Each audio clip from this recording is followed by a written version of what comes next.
Salut. Ça va? Santé.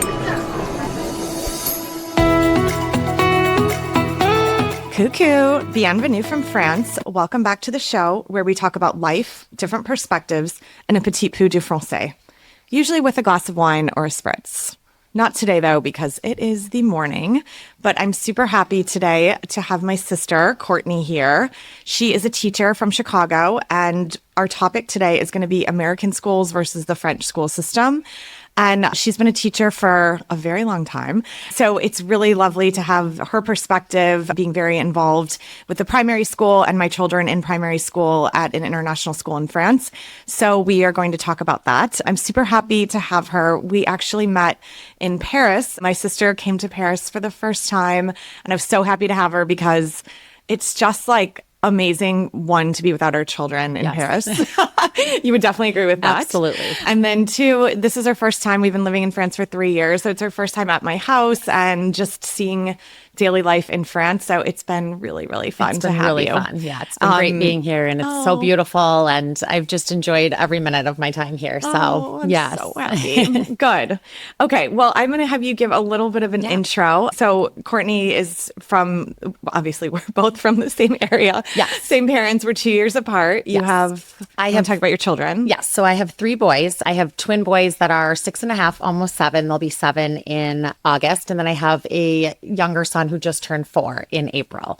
So we're very busy, lots of running around, lots of sports, different activities, but it's fun. They're really at fun ages and I'm really enjoying it. Right. I currently teach 20 minutes about outside of the city of Chicago in a suburb called Wilmette. And I have this year about 20, like this past year, we just ended about a week and a half ago, 22 kids in my class, which I would say is pretty typical for class sizes. And you teach first grade. And I teach first grade, yes. In a public school. In a public school. That's correct. Yes. Got it. And what other grades have you taught throughout your So career? I've taught second grade and fourth grade. And I did 2 years also in third grade in a multi-age classroom. So it was like K through 2, I believe it was. Oh. So that was a really cool experience. That was early in my career. But now I've been in first grade for, I believe this is my 8th year. Okay. So. And why do you like being a teacher?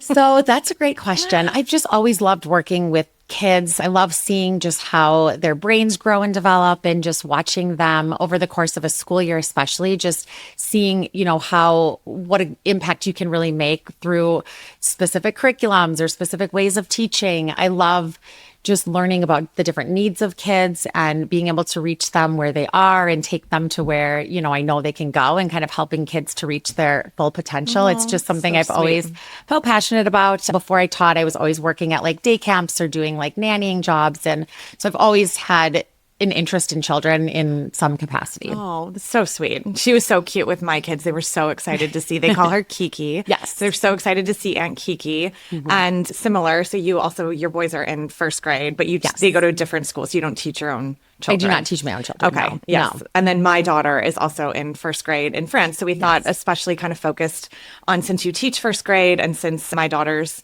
in first grade in France, we were having this conversation about how interesting just the schedules were. The curriculum is different, the use of technology. And so we were kind of going to dive into a few of those topics. Yes. So one of the things I found really interesting is just the schedule. So your day schedule, if you can just walk us through and then I'll compare and contrast with the French schedule. So what time do your kids start? What time do they end?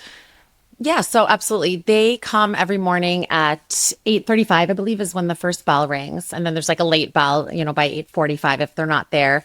There's typically like maybe 5 minutes for them to kind of get organized, get to their desks. And then we do start right away. Okay. I'd say by like 8:50, we're starting, you do lunch count attendance, that kind of stuff, but then you're getting right into the curriculum. So this past year, it was like we started with phonics, and then we would do something called Number Corner, which was part of our math curriculum.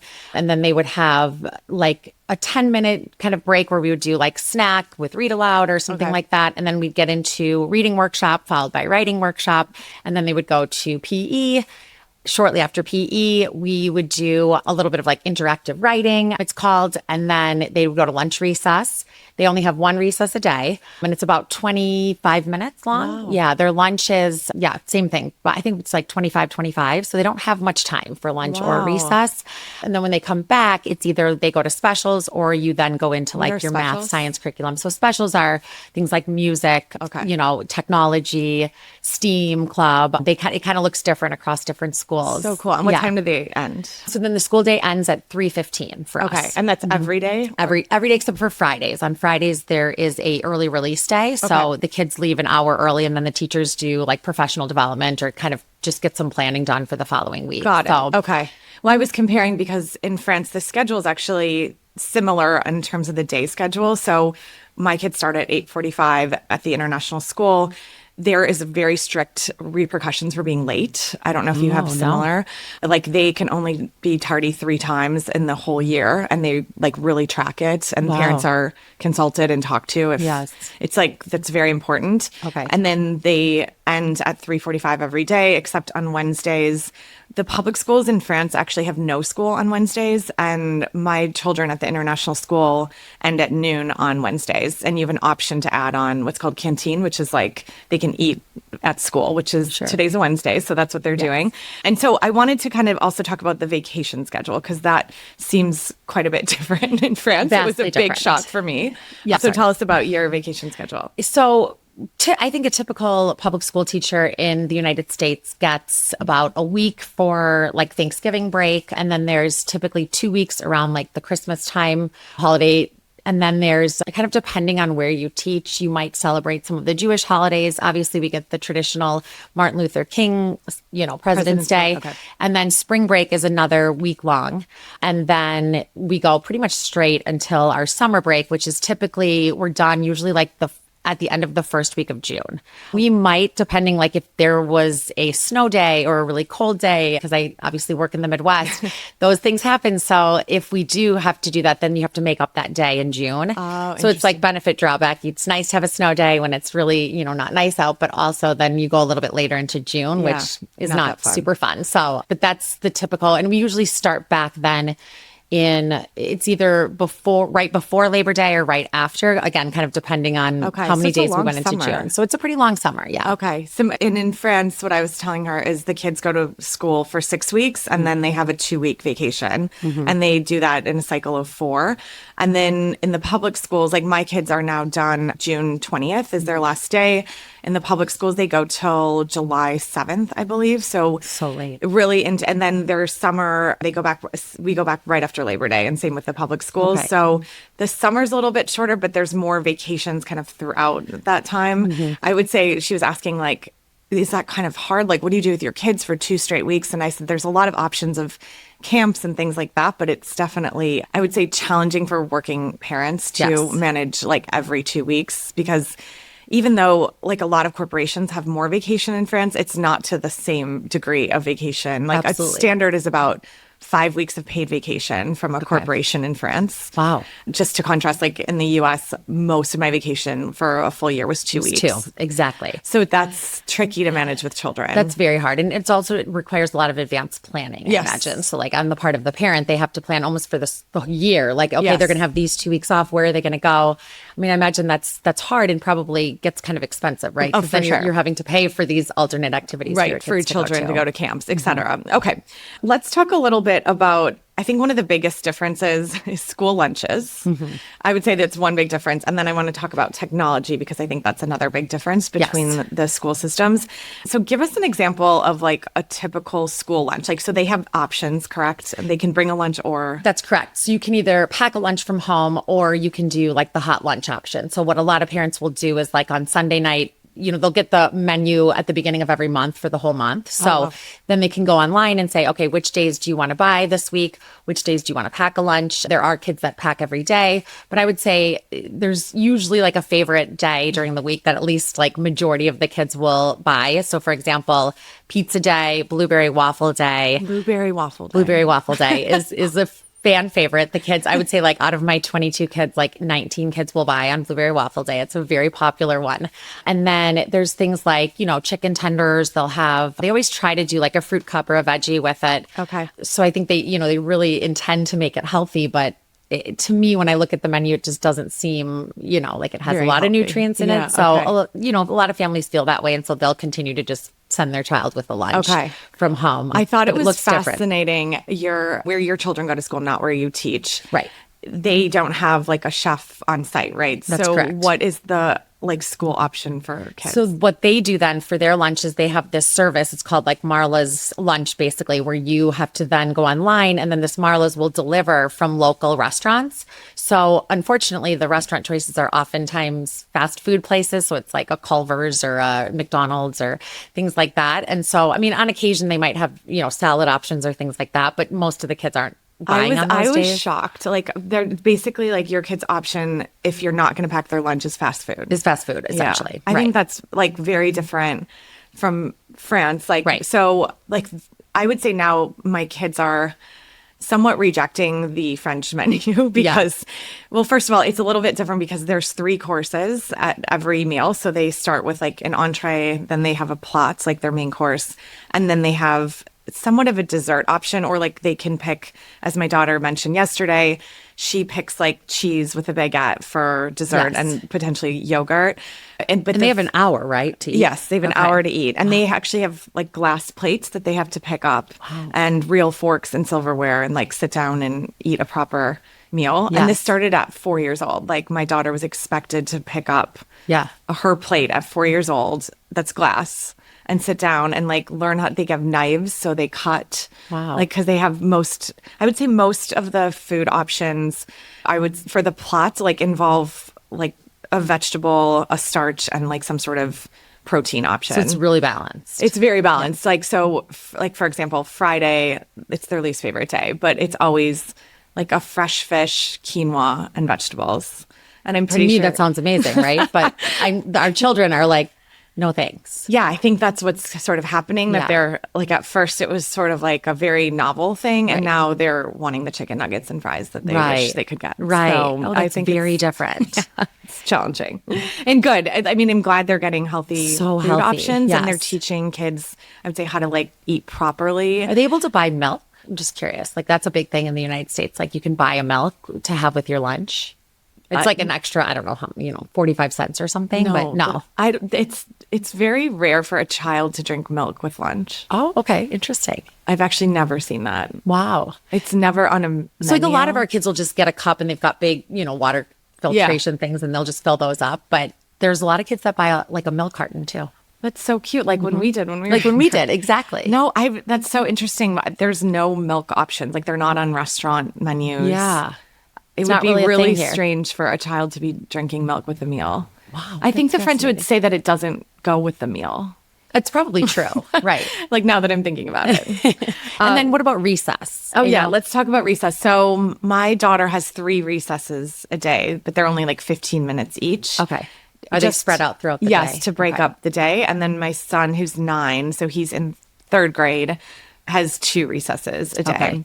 And then they do sport. They call it sport, which is like gym, only twice a week. Okay. And then on alternating days. And then they also have the option of like, you can pay for tennis lessons, for example, instead if they don't want to do During that time. gym during that time. that's really- Yes. And then now that the weather's nice, there is a pool because it's very hot. Right. And so instead of one of the recesses, they swim once a week. They can choose that, or they They have can to swim? choose, but they're highly encouraged to swim. And they Yes. have lifeguards and Sure. But I thought that was really interesting because I don't know Wow. any pools like in the United States, even in Aside warm from weather. high school, climates. but definitely not outdoor pools no either. outdoor pools. And it's not an option through. I mean, in high school, I think yes, it's an option through the school day, right? Because they Yeah. have swimming as part of the gym curriculum. But I just find that so interesting because I think that's so great in so many ways because we see it all the time. I mean, our students are just getting so squirrely, especially the younger ones. I think they need to get outside at More least often. twice a day. I Yeah. mean, this one recess a day, yes, it's in the middle of the day. They try to, strategically place it, but an hour later, they need so we Another do like a break. lot of what's called brain breaks throughout the day. So we'll put on specific, there's a lot of like websites that are kind of tailored to brain breaks in the classroom. So it's that's kind cool. of nice. We'll do like a Danny Go or a Go Noodle brain break, they're called. But it's that you need to kind of supplement with those things because they're not getting their energy out. That's so interesting. Yeah. Tell me a little bit about, you mentioned like that this is technology you're using. Like you go on websites to access these things for children. Like, Yes. what is their exposure to technology? Like, what do you use in the classroom? Like smart boards? Yeah, so a lot of the smart boards are being phased out of our district. I think in a lot of districts, and they're now putting in what are called clever touches, especially I think in the elementary schools. I believe middle school might have them too. And it's essentially the same idea. It's just a big board in the front of the room that's interactive. So the kids can write on it, you can draw on it, you can be solving problems. Wow. But then you also can do you can airplay, your videos to it. If you wanted I wanted them to see this short clip. If you're teaching something specific in reading, you'll pull that up on the board.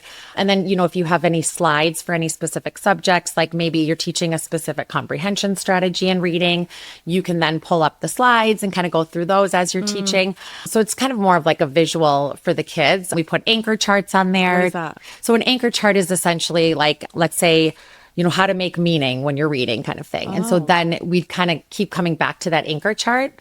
Remember, these are some ways that you can make that's meaning, nice. as you're reading or, check for understanding. So they're kind of charts of things that you're talking about or touching on throughout the year. Okay. Usually we'll make them just like paper pencil on chart paper, not paper pencil, but we'll use chart paper to do it. But it's kind of nice to have them just up right in the front, really big for the kids to see, and then they can all access it in the room. So we use technology in that way. The kids also have individual iPads that belong to them. Individual iPads? Yes. So it's one-to-one student to iPad. And it's kind of nice because for a while we were sending them home every night, but parents were giving us feedback, especially at the early ages, that we don't want them to have them at home at night because they're wanting to play games. They're wanting to do really, and we're not assigning homework at first grade on the iPads. There's no homework. There is homework, but not on the iPad. Not on the iPad. Okay. So we ended up now we keep them at school and the kids only use them for supplemental activities or for STEAM projects in technology. Are there bans? Can they go on any website, or how does this work? No, they really have there's this basically specific apps. So they Okay. only will allow you to download specific apps. So Okay, so they don't have free access to the there's not internet. free access to the internet. No. Okay. No. So they're very well, I would say, kind of monitored. And we at the early elementary stages try not to use them very much at all, really, because, we're just obviously seeing so many drawbacks to Yeah, it. interesting. They use them a lot more I think they have Chromebooks as they get older so the kids can type. So for writing, they do most of their writing on the Chromebooks. Really? As opposed to handwriting. And do they do their homework on the iPad when in the older grades? I believe they do, yes. Starting probably not till fourth grade, though. And they're typing. Yes. That's so different from here. There are no smart boards or this clever board, I think Right. you called it. They are, just to compare and contrast with France, they are actually, the teachers are writing still with chalkboards. And Wild. there is no access to technology. The kids don't use computers. There's no iPads, especially, my son's in third grade and we bought a computer, we have a family computer at home that he uses because we're realizing he's going to be way behind in the world Right. if he doesn't know how to type. And obviously we Become a have very digital restricted citizen, yes. access, but it's very important. In fact, it was super interesting. I just took my kids to the pediatrician, and in French, he said to my kids, please, you should not be on computers or internet of any sort. They're almost saying the opposite, where there should be really no screen time. Wow. And not, look, I think there's drawbacks and good things about it. Right. All of their homework is handwriting. And in fact, for those of you that don't know, all of French is in cursive. And so they do half their week in French and half their week in English. And so half their homework they write in cursive to do their French homework, and then they print in English.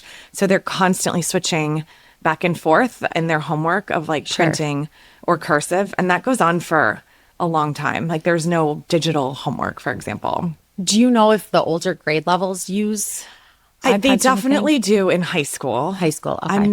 I don't know in middle school. I don't Sure. think so. I think it's like high school is kind of their first. Yeah, I mean, there's definitely a push, I think, in the United States to have less of, because I think when it all came out and then it was like, yes, we want our kids to be one-on-one. We want them to learn how to be, digital, be able to really know how to do everything and how to search for things. And now there's really a kind of a de-emphasis on it, at least like in the, professional development things that I'm doing. It's a lot of like, well, yes, you could use this app, or they'll kind of introduce you or teach you about it. But it's really now, I think, are you going to use it to help you, like as a teacher, to like for doing grades, or are there ways we can streamline some of that process for teachers more so than like for kids? So I think there's a push away from it as well in the United States, but I don't think it's going away. Like I think there's still going to be one. I think there should be a balance. Like I think personally, like not introducing technology to children at all in France is not the right.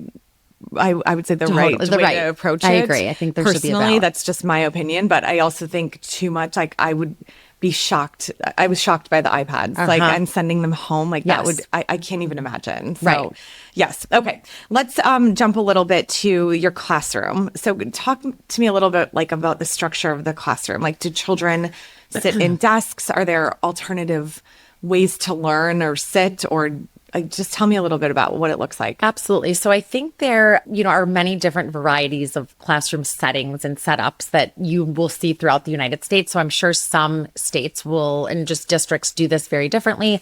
But in general, I think what we're seeing kind of across the board is that we still have traditional desks for majority of the students. Okay. Now, the chairs usually are on like wheels, so they can move a little bit more. The desks usually are on wheels as well, so you can kind of like flexibly move them around the room. If you see a child needs to be moved, you can kind of like rearrange them, which is like kind of nice. Wait, I just remember ours were always like stuck, and you had to like lift them up to move them. These just kind of roll around the room. But are they also have carpet around in the classroom? No, we have carpeting, so that helps. Like, it doesn't make noise. Okay. Now, if you don't have carpeting, I imagine maybe you do have more traditional desks. But then I think in majority of United States classrooms now, they also have like lap desks the kids can sit at. You can raise the desks for kids that want to stand to learn. Wow. We provide like cushions, soft cushions for kids to sit in. If a child's having trouble sitting on the carpet for a long time, you might give them like a little, they call them like cube chairs, so that it's kind of like more confined and they can't move around so much.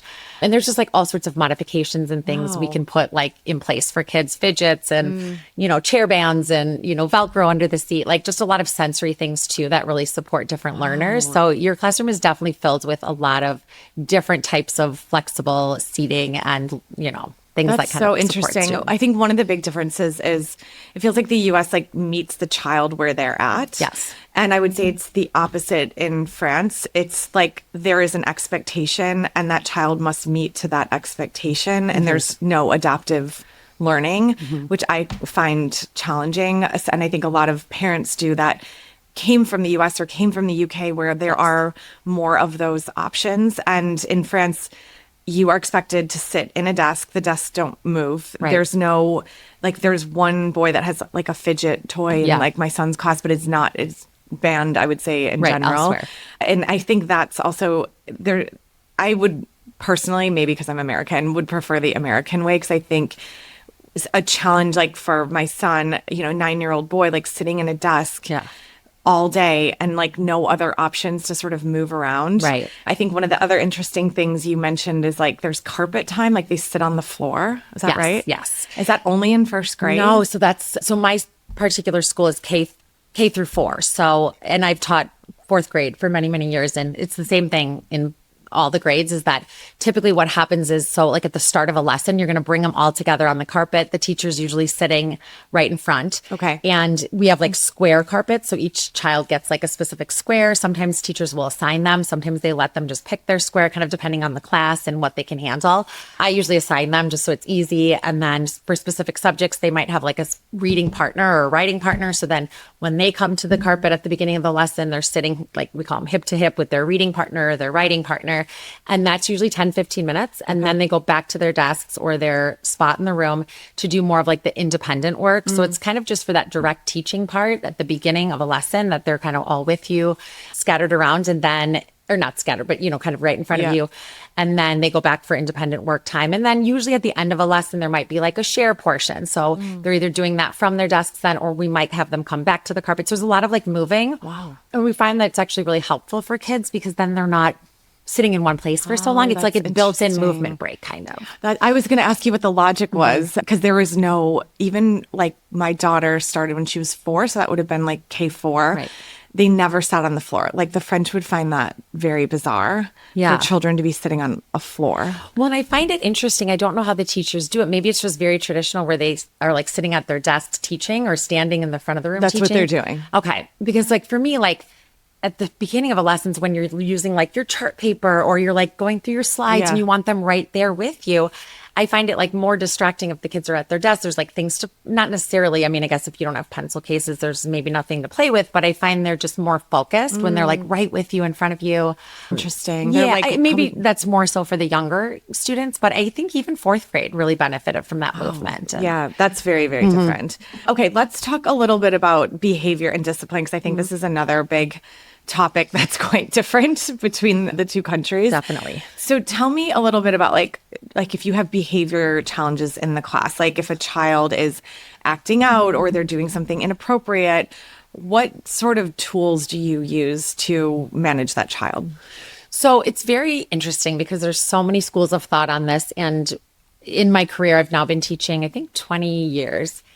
I've seen it kind of go in so many different ways. I've seen it be considered more punitive, where it's like, nope, 3 strikes, you're out kind of thing. And then they go to the principal's office. I've also seen it kind of do like taken like the other extreme where it's like, there's no consequences for the behavior. It's like, we're just using positive reinforcement as much as possible. And then really trying to just like, almost like praise all of the other positive behaviors in hopes that that one student or those couple of other students will be like reinforced to then behave appropriately because they see all their peers doing it. Oh, interesting. And then I've seen like a balance, you know? Okay. So I think right now where my school is at, it's actually one area that we're really focusing on this year because we feel there's such a clear system for academic needs and you know what to do if a student struggles in reading or in math. It's not so clear with behaviors. And I think part of the reason is because behaviors can look very different, right? It could be somebody that's just passively off task. It could be somebody that's throwing chairs across your room. I mean, hopefully not, but I've had students that, you know, unfortunately do those kinds of things. And so I think now we're really looking at like, how can we make this like a data bucket almost, you know, and figure out like, well, what are things that are maybe leading to these kinds of behaviors? How can we, you know, interact kind of in the moment, figure out a system that's going to work, whether it's like a behavior plan or a sticker chart or, you know, something that's more individualized, but then also like getting more support on the school level. So when does the social worker step in? When does the school psychologist step in? And when is this like an administration kind of thing? And so there's still so many holes. I feel like that they're really trying to kind of standardize it now, which is, it's hard. It's really hard. I bet. I mean, it's a lot of very, moving parts. yeah, it's very different in France. I was sharing the story, and I think I shared this on a podcast episode before, but the only, I would say, behavioral tool that teachers use is punitive. Yeah. So it's yelling. It's if a child is misbehaving, like, so for example, I was sharing my son's in 3rd grade, my daughter's in 1st, and I picked them up from school and they said, oh, so-and-so, like a kid was in my class today. He was a 3rd grader that was sitting in 1st grade. And it was because he was pushed down 2 grades because they told him he was acting like a 1st grader. And so he first moved down to 2nd, and then he was still acting inappropriate, and they moved him down to 1st grade as a way to say, like, look, you're acting like a 6 or 7-year-old and you're 9. And then he's forced to sit in that classroom For the entire day? For the rest of the day. Yeah. And it's just so, Do you know if it's effective? who knows?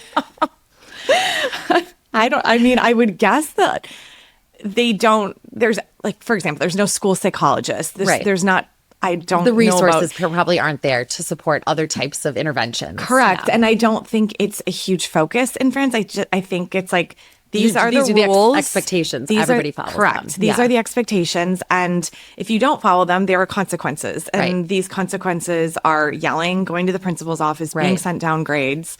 And that's just sort of the norm. approach and the norm. I think a teacher would find it very challenging, and you can speak to this, to have like to do these like workarounds, if you will, like the positive reinforcement to hope that then this child, because you were sharing with me that like they're even moving away from consequences. Like you can't say, for example, take away a recess, for Yes. example. And like sometimes as teachers, we really struggle with this because for some kids, I guess I feel, and this is a personal opinion, that some kids really do benefit from like those clear cut, you know, specific examples of like, you know, guess what? Like, but you know, you lost, you didn't do the writing during that time or whatever it was, or you're being silly, you know, we now have to do it during a more preferred time, but we're really kind of pushed away from doing that, which it's really kind of fascinating to me. And it's also frustrating in a lot of ways because it's like, well then, but if we know that's what works for that child, you know, but I think we're all trying to like help these kids to become more productive, you know, obviously like citizens of the world. So it's like,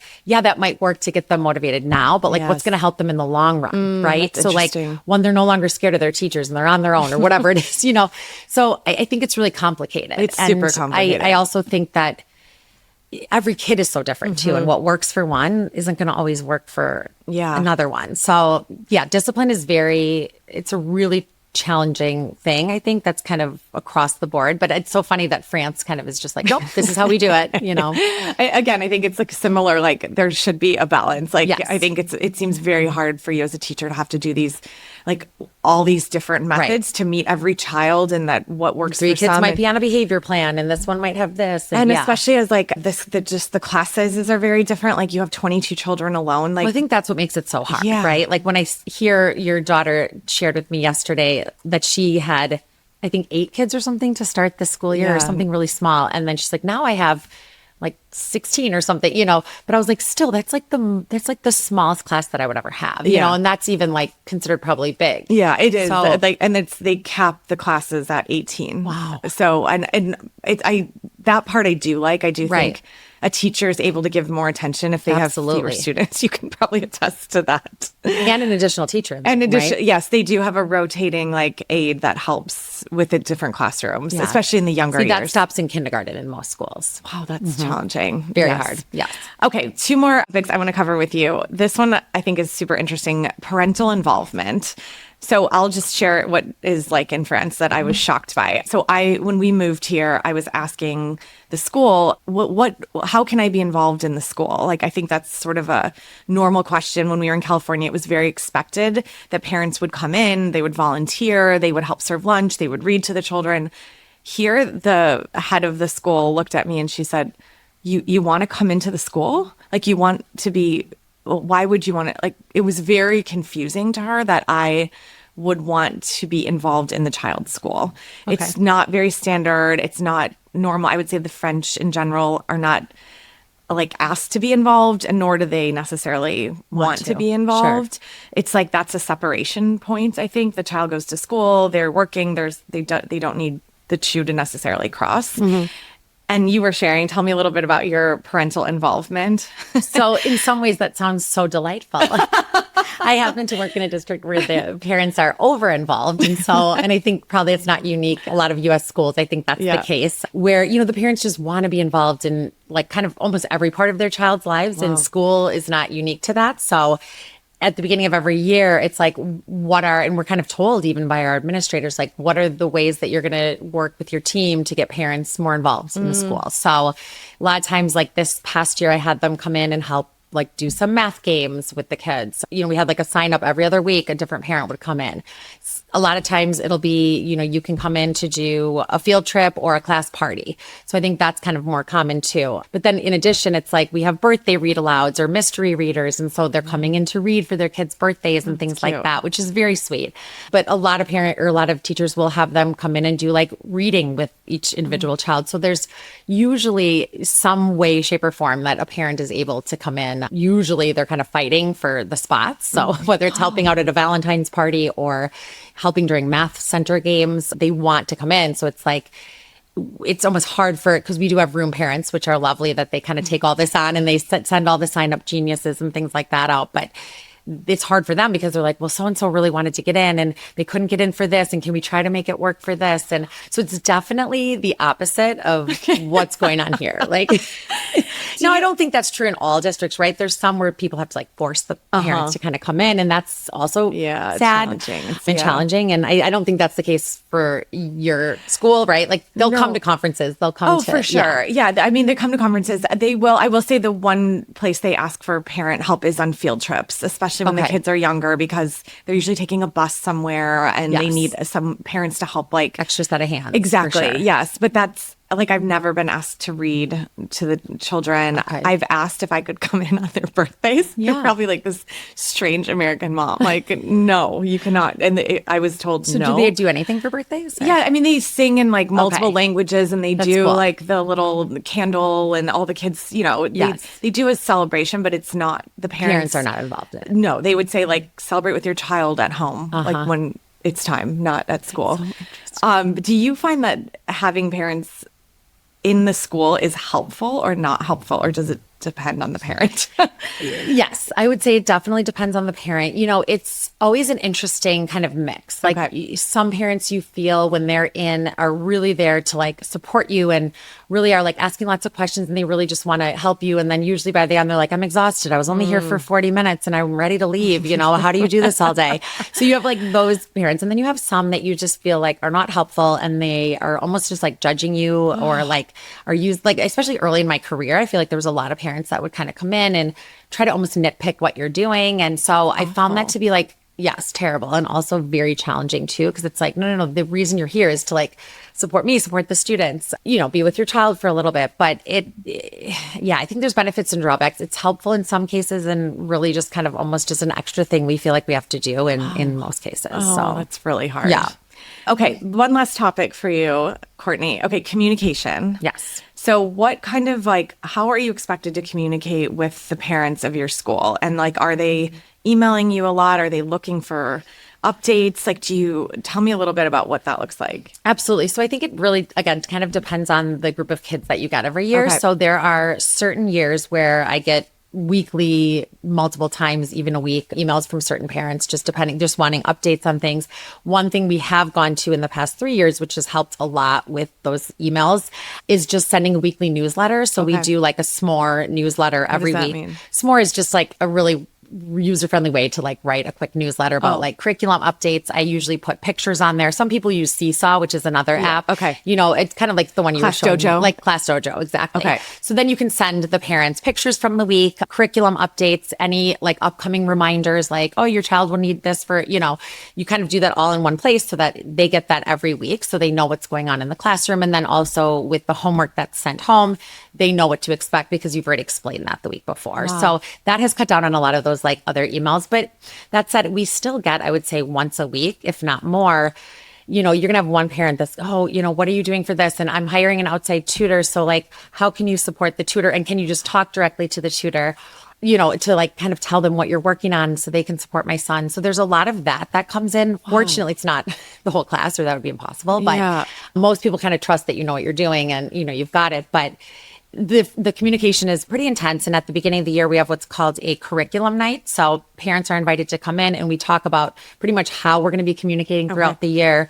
We explain the entire curriculum, the units they're going to cover, all of that, ways they can get involved. We explain that, the kind of like class handbook, send that home. So I think usually after that point, it kind of settles down a little bit. Parents are like, okay, we got most of the information we need for the year. We're pretty good, but it's a lot. Yeah. I mean, that's just shocking. I'll just compare it to France. We get very little communication. There's no weekly newsletter. Okay. We get an email with the 6-week box I was sharing. Okay. We'll get an email of the two curriculums because they have a French curriculum and English curriculum. And that it's just sent in an email of like, this is what your child's working on for the next 6 weeks. 6 weeks. And then there's really like, I would say there's no real structure of communication. We use an app called Class Dojo that you saw, that you know, and they'll just once in a while post some pictures, depending on especially if they did a fun activity. Or a fun activity or like a field trip. But there's not, I wouldn't say there's like weekly, this is what went on this week. Okay. We rarely, like, unless your child has like a severe behavioral issue, they're not necessarily saying like they're doing this in the classroom. In fact, the conferences this year, the teachers didn't even have anything written down. There was like no documentation of anything. So I went to the conferences and I was looking for like a sheet of paper of like where they're at, like Really some notes or like just calibration of, and it's Test scores, test anything. scores, something. So they only, and first of all, that didn't really exist. Then they only talk about academics. So I have to bring up like, how are they socially? How are they behaviorally? Like, is there anything else we could do at home to help them in any way, whether that's socially, behaviorally, Right. academically? And these are questions like as a parent, I have to ask because it's not willingly shared. Wow. So that's so interesting because, yeah, like our conferences are very structured for the most part. It's like usually I start with behavioral, socially behavioral. Interesting. I mean, I'll ask the parents what they or kind of where they want to start, but then we get into the academics next. So like I usually start with that. Wow. And then I usually end with questions they have so that they can feel that they were heard and their questions were answered and that kind of thing. But yeah, that would be not okay, I think, in the United States. I think parents would have a big issue with the lack of communication. Yeah. How long are conferences? So each child gets 20 minutes in the fall and then 20 minutes in the spring. Okay. And then progress reports are sent home twice a year, once in January and then once in June. Interesting. Okay. Our conferences are 10 minutes and they're slotted back to back. So there's not even a break in between. So you have to be done at 10. Like they're watching the clock. Yeah. And there's like really no time for questions. Okay. But then if they run over, like I would say in general, we're always just waiting there they're way behind. Wow. Because a parent generally some do want to talk about beyond the 10-minute. And they're all in person, right? Yes. Okay. See, ours now have the option of doing like on this Meet the Teacher, we can do it virtual or in person. Oh, that's nice. Which is nice because then it kind of actually it cuts them off at 20 minutes. Like the screen goes blank. Which as teachers we kind of we're like, it's kind of nice actually, because then it's like for sure, sorry, like you had additional questions, feel free to email me, bye, But so that's kind of nice. But then the in-person can get tricky, right? Yeah. Because then it's like if they They're want just sitting there. and you're the like, follow-up, it's okay. like you have to leave. Yeah. Yeah, no, I get that. Okay, well, let's wrap on that. Okay. Thank you so much. I call her Tort. It was so nice to have you. Thank you for having me. This was fun. Oh, good. I enjoyed being here. And thank you everyone for listening. And please let us know your thoughts and follow us on cuckoo.pod. And we'll see you next time. Au revoir. À bientôt.